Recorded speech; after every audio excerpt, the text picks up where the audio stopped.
तत्सवितुर्वरेण्यं भर्गो देवस्य धीमहि धियो यो नः प्रचोदयात्। ॐ त्र्यम्बकं यजामहे सुगन्धिं पुष्टिवर्धनम् उर्वारुकमिव बन्धनात् मृत्योर्मुक्षीमामृतात्। ओम शांति शांति शांति।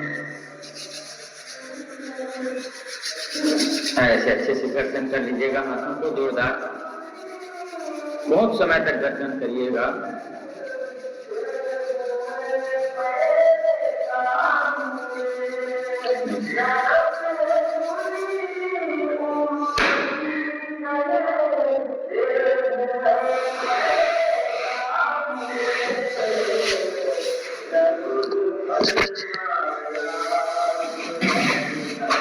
चलिएगा सावधान। चलिए आज थपकी थेरेपी से हम प्रारंभ करते हैं। अपने अंदर के इन भागों को ऐसे अंगूठों से मारते हैं, मुट्ठी बना करके ऐसे। थपकी थेरेपी जिससे मसाज होता है, एक्यूप्रेशर होता है, जिससे नस नाड़ियां में स्पंदन होता है, गैस आदि की समस्या जो है वो दूर होती है।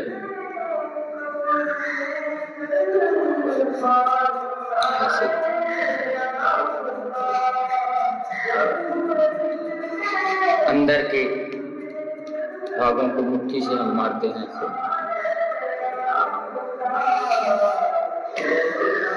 अब यहाँ पे तो भी अंदर नीचे से पूरे पिंडलियों को अपन इस प्रकार से थपकी थेरेपी का अभ्यास, यह महत्वपूर्ण और जरूरी चीजें हैं। हम सिंथेटिक चीजों से बाहर निकलें और शुद्ध सात्विक चीजों की ओर, प्राकृतिक चीजों की ओर आए, तब उद्धार है हमारा शुद्ध और प्राकृतिक चीजों का उपयोग करने से। सकल पदार्थ है जग माही कर्महीन नर पावत नहीं, कहते हैं। सब चीज है लेकिन कर्म करने वाला व्यक्ति की सोच नहीं है। अगर सोच ले तो दशरथ मांझी की तरह पहाड़ को तोड़ करके रास्ता बना सकते हैं। सोच ले तो व्यक्ति क्या कुछ नहीं कर सकता। सोचना है, उसको अपने मन में काबू करना है। थोड़ा पैरों को ऐसे अंदर से दबाते हुए, ये पिंडलियां दबेंगी तो पेट नरम रहेगा, कब्ज की समस्या कभी नहीं होगी। पेट हमेशा साफ रहेगा। आपका पेट साफ है, गैस नहीं बनेगी। गैस नहीं बनेगी तो हार्ट की ओर ज्यादा प्रेशर नहीं जाएगा, ब्लड प्रेशर नहीं बढ़ेगा, हार्ट का प्रेशर नहीं बढ़ेगा, आप स्वस्थ रहेंगे। ये छोटा सा क्रिया है, ये देखिए, यहाँ को दबाना है पिंडलियों को ऐसे। तो ये इस समय मिलते ही दबा लिया करें। हाँ, लेकिन खाना खाने के तुरंत बाद ऐसे ना दबाएं, बाद में दबाएं। कुछ समस्याएं हैं तो बात अलग है, लेकिन ये पिंडलियों का मसाज सप्ताह में 2 दिन कम से कम होना चाहिए। पिंडलियां मजबूत करना बहुत जरूरी है। पिंडलियों का मालिश बहुत जरूरी है। ऐसे दोनों तरफ से सिंथेटिक चीजों से बचें,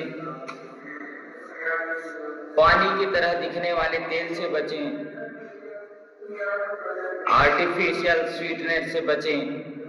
प्राकृतिक रूप से जो गुड़ है, जो शक्कर है, प्राकृतिक रूप से जो मिश्री है, जो खांड है, जो बूरा है, उनका उपयोग करें, तब शरीर स्वस्थ रह सकता है। हम चीनी के पीछे भागेंगे तो गड़बड़ है। केमिकल मिला हुआ गुड़ खाएंगे तो वो गड़बड़ करेगा शरीर को। केमिकल मिला हुआ डबल ट्रिपल रिफाइंड तेल खाएंगे तो वह नुकसानदायक है। ये छोटी छोटी चीजें हमारे वात पित्त कफ को प्रभावित करती है, और ये छोटी छोटी चीजें अगर हम गलत करते हैं तो, और यही छोटी छोटी चीजें खान पान में सही रखने से वात की बीमारी कभी नहीं होगी, पित्त की बीमारी कभी नहीं होगी, और कफ की बीमारी कभी नहीं होगी। चलिए अब जंघाओं को थोड़ा स्ट्रेंथन देते हैं। कहीं पे भी ब्लॉकेज होता है शरीर में, कहीं पे भी स्वेलिंग होता है, तो इसे रोज करने से ना वो ठीक हो जाता है। और कहीं है तो मुक्का नहीं मारना, हल्के हल्के हाथों से सहलाना कहीं अगर हो गया तो। ये स्वस्थ व्यक्तियों के लिए बता रहा हूं। स्वस्थ व्यक्ति हमेशा स्वस्थ रहे। और क्या कहते हैं, हम तो अभी स्वस्थ हैं, हमको कोई समस्या नहीं है, तो गारंटी है क्या कि आगे कुछ नहीं होगा? मैंने पहले भी बताया था कि कोई भी बीमारी 20 साल पहले होना चालू हो जाता है, 10-15 साल पहले से होना चालू हो जाता है, और वह चरम में पहुंच जाता है, तब उनको पता चलता है। वह सिम्टम्स के माध्यम से कुछ बताता है। चलिए पेट को मारना नहीं, पेट पे ऐसे हल्के हल्के हाथों से ऐसे करना है। पहले भी नियम बताया था आपको, सर ठंडा, पेट नरम और पैर गर्म होना चाहिए। इसलिए ठंड के मौसम में हम मोजे आदि पहन सकते हैं। देखिए मैं उधर से आता हूँ ठंड में, तो मैं मोजे पहन के आता हूँ, तो ऐसे करें तो पेट ठीक रहेगा। ज्यादा दूर से नहीं, हल्के हल्के ऐसे हाथ को बनाकर। इसको करने से यहाँ की जो वायु है, यहाँ की जो लीवर, किडनी, स्प्लेन सब जो है एक्टिवेट होते हैं। हल्के हल्के हाथों से सबको हल्के हल्के हाथों से ऐसे ऐसे प्रयास करने चाहिए। गोलाई में पेट साफ तो हर रोज माफ। एक विज्ञापन भी आता है ना, पेट सफा दफा, ऐसे इसको कितने मजाक में कह दिया जाता है, लेकिन वो सही चीजें हैं। पेट सफा, पेट साफ तो बीमारी माफ। अब हाथों को ऐसे अच्छे से करिए। स्ट्रेंथन जरूरी है। आपको ये क्रिया करेंगे और अनुलोम विलोम प्राणायाम अच्छे से करेंगे तो कभी आपको लकवा की शिकायत होगी नहीं, कभी पार्किंसन की शिकायत होगी नहीं, कभी भी आपको वेरिकोज वेन्स होगा नहीं, कभी भी आपको कोई बीमारी नहीं होगा। जो करेगा योग उसे नहीं होगा कोई रोग, और जो नहीं करेगा योग उसे हो सकते हैं सारे रोग। क्योंकि नियमों का पालन, शरीर के एक एक अंग तक पहुंचना है हमें, मन तक पहुंचना है हमें, आत्मा तक पहुंचना है हमें, चित्त तक पहुंचना है, हमारे अहंकारों तक पहुंचना है, सब तक पहुंचना है। सब तक कौन पहुंचा सकता है? और यहाँ पे धीरे धीरे दोनों हाथों से ऐसे हृदय स्थान को मालिश करना है। हृदय को पीटना नहीं है, न ठोकना नहीं है, हल्के हल्के हाथों से, ताकि वहां पे कुछ बबल्स हो तो वो मेल्ट हो जाए। ऐसे छोटी छोटी क्रियाएं हैं, बहुत आसान आसान सी क्रियाएं हैं। अभी चाय छोड़ करके बढ़िया काढ़ा पीजिए, गर्म पानी डालिए, उसमें शुद्ध गुड़ डालिए, दालचीनी डालिए, सौंठ डालिए या अदरक डालिए, तुलसी का पत्ता डालिए और आराम से पीजिए। आहा, सर्दी खांसी जुकाम कभी नहीं होगा, इम्यूनिटी बढ़ी रहेगी। चलिए हल्के से अब अपने सर को ऐसे, सर के स्थान को ऐसे ऐसे करें मालिश। बहुत अच्छा। थप की मालिश किसको अच्छी नहीं लगती? अपने आप से कर लीजिए, अपना काम आप करिए, स्वावलंबी बनिए। स्वावलंबी देश स्वावलंबी व्यक्ति रहता है। हम अभी से अपने आप के लिए स्वावलंबी बनेंगे, अपने आप की मालिश करेंगे, तो बुढ़ापे के समय जब हम असहाय हो जाएंगे तब भी हमारे हाथ पैर काम करते हैं। रोज नियम बना लीजिए, कुछ करें चाहे मत करें, सूक्ष्म व्यायाम, सप्ताह में 2 दिन कम से कम मालिश, और रोज अनुलोम विलोम प्राणायाम करेंगे तो आपकी सारी समस्याओं का हल हो जाएगा। बस नियम पूर्वक करना है, श्रद्धा से करना है, आराम आराम से करना है, पूरे ध्यान लगन मगन के साथ करना है, तब से ठीक होगा। चलिए फिर से योगा कर लेते हैं, थोड़ा सा सेरेंगे। चलिए ऐसे ऊपर के भाग को ऐसे, ये जो हमारा ऊपर का भाग है ना, इसको अपन ऐसे ऐसे कर लेते हैं। ये ऊपर के भाग को ऐसे अच्छे से, ये सर का दर्द कभी नहीं होगा, माइग्रेन कभी नहीं होगा। इसको ऐसे रोज कर, एक्टिवेशन तो है, आप लोग बीच बीच में भूल जाते हैं करके मेरे को बताना पड़ता है। यहाँ पे ऐसे, ये ऐसे, बहुत अच्छा। ये हमारे भाव हैं, हमारे भावों को, आईब्रोज को ऐसे खींचते हैं पकड़ पकड़ के, हल्का हल्का। आंखों की नस नाड़ियां, महिम महिम जो कण हैं वो एक्टिव होते हैं, वहां पे रक्त संचरण अच्छे से होता है, वहां की मांसपेशियां अच्छे से काम करती हैं।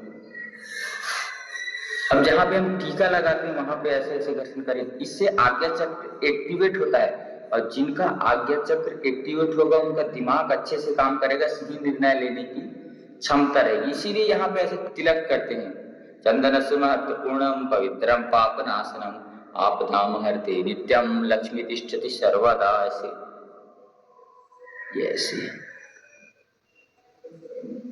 ऐसे लगाते हैं। और यहाँ से देखिए साइनस भी ठीक होगा, इसको करने से फेस भी ठीक होगा। ये जिनको सर्दी होती है यहाँ से ऐसे करें, ऐसे ये नाक के भाग से लेकर के ऐसे नीचे उतारे हैं। यह फेस योग भी है और एक्यूप्रेशर भी है। ऐसे करिए पूरे शरीर पे, पूरा कंट्रोल होना चाहिए, बॉडी पे हमारा कंट्रोल होना चाहिए, माइंड पे हमारा कंट्रोल होना चाहिए, पूरा कमान हमारे हाथों में होना चाहिए। और वह कैसे होगा? भगवान को सौंप दीजिए। ऐसे सेठ जी का एक स्टेटस का वीडियो देख रहा था। जब हम बस आदि पे बैठते हैं तो ड्राइवर के पास बैठेंगे तो ज्यादा झटका हमें नहीं लगेंगे। खींच लीजिए। तो ड्राइवर के पास बैठने से हमें ज्यादा धक्के झटके खाने नहीं पड़ेंगे। अब ऐसे दाढ़ी को दबा लीजिए, ये कब्ज को भी दूर करेगा, फेस ऐसे। और जितना हम पीछे की ओर बैठेंगे, गड्ढा गुड्डी आएगा तो हम ज्यादा उछलना पड़ेगा। तो ये गड्ढा गुड्डी क्या है? यह है दुख तकलीफ, और भगवान के पास दुख तकलीफ बैठेंगे तो दुख तकलीफ आएगा तो हम पहले से संभल जाएंगे और उतना नहीं लगेगा। जैसे हम ड्राइवर के पास बैठते हैं वैसे ही भगवान के हाथों जीवन सौंप दो, जीवन हाथ जगतपति जगदीश के हाथों। अब कान को खींचिए, खींचिए कानों को, मास्टर पॉइंट है ये, पूरी शक्ति जागृत होगी। ऐसे फेस योग कर लीजिए, ये बहुत अच्छा होता है। ऐसे खींचना, ताकत के साथ खींचिए, थोड़ा उखड़ेगा नहीं, चिंता मत करिए, मजबूत बनाया है भगवान ने। तूने अजब रचा भगवान खिलौना माटी का, तूने अजब रचा भगवान खिलौना माटी का, माटी का रे माटी का, माटी का रे माटी का, तूने अजब रचा भगवान खिलौना माटी का। ऐसे आंखों के चारों ओर टेपिंग करना है। तूने अजब रचा भगवान खिलौना माटी का। तो यह माटी का देह है। इस माटी के देह को मिट्टी में मिलने से पहले कुछ अच्छे कार्य करने होंगे हमें। ऐसे पूरे ताकत के साथ प्रातः काल उठें और हाथ देखें और ऐसे पूरी ऊर्जा, फिर ऊर्जा उष्मा पूरे शरीर पे लगाएं।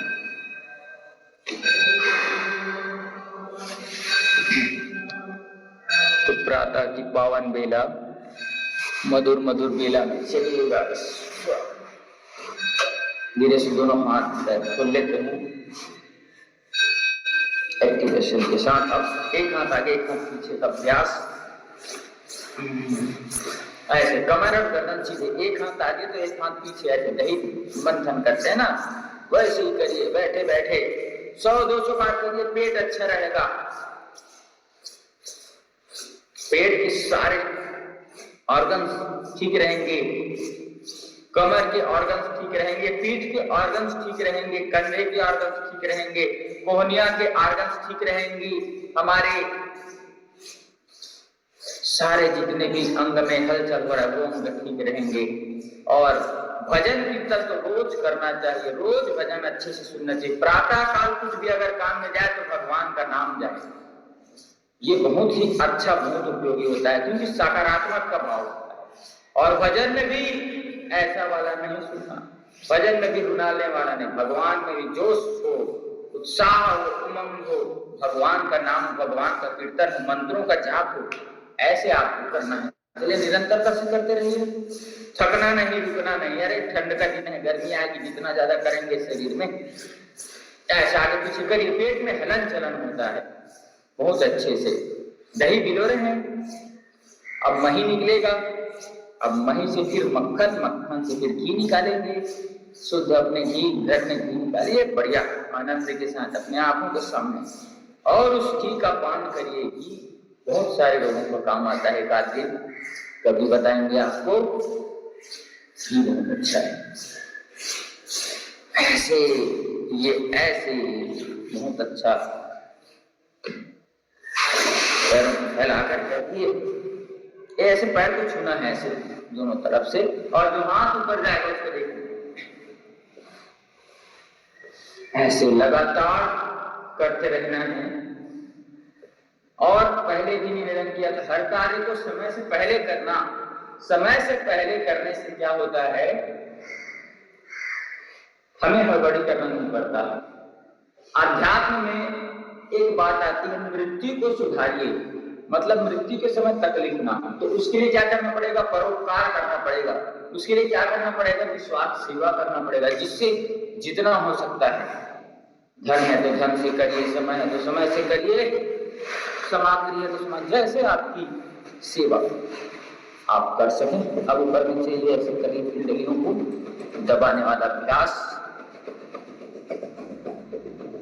तो समय के साथ अगर प्रारंभ होता है तो समय की उपयोगिता, ये पिंडलियों के लिए बहुत अच्छा है, मांसपेशियों के लिए अच्छा है, हमारे इंटरनल ऑर्गन्स के लिए अच्छा है। तो ये अभ्यास 100 से 200 बार तक करना ही चाहिए, मिनिमम 100 है, एकदम प्राइमरी लेवल, नर्सरी के बच्चों की जैसे पढ़ाई कराते हैं ना, वैसे ये ऐसे है, इसको तो 100 500 बार ऐसे करना चाहिए। फिर देखिए आपके सारे ऑर्गन्स कैसे अच्छे रहेंगे, नस नाड़ियां ठीक रहेंगी, पैर मजबूत रहेंगे, घुटने मजबूत रहेंगे, टखने मजबूत रहेंगे, ऐसे। तो समय आज मेरे को समझ नहीं आ रहा है कि समय कितना हुआ है, क्या हुआ है। तो चलिए हम प्राणायाम की बारी आती, सूर्य भेदी प्राणायाम अभी जरूर करना है। एक बार पुनः बता देता हूँ, राइट नोस्ट्रल से लेना है, रोक करके रखना है, लेफ्ट से छोड़ देना। लेकिन संकल्प जरूरी है कि जब हम राइट नोस्ट्रल से श्वास ले रहे हैं तो ये सोचना है कि मेरे भीतर गर्मी आ रही है और गर्मी रुक रही है। अब जब हम बाएं से छोड़ते हैं तो मेरे भीतर की ठंडकता दूर हो रही है, यही सोचना है इस प्राणायाम के समय, सिर्फ और सिर्फ यही सोचना है। अन्यथा आपका काम मन में इधर हाथ बस कर रहे हैं, दिमाग घड़ी की तरह है और आंखें पानी गर्म हो रहा है उधर हो रहा है, और मन कुछ और सोच रहा है। तो ऐसे में नहीं, पूरा फोकस, पूरा कंसंट्रेशन ऐसे रख करके चलिए सावधान हम करते रहेंगे। और महोदय जी से निवेदन करते हैं, तो माननीय महोदय जी आप विषय लेंगे। धन्यवाद मिथिलेश सर।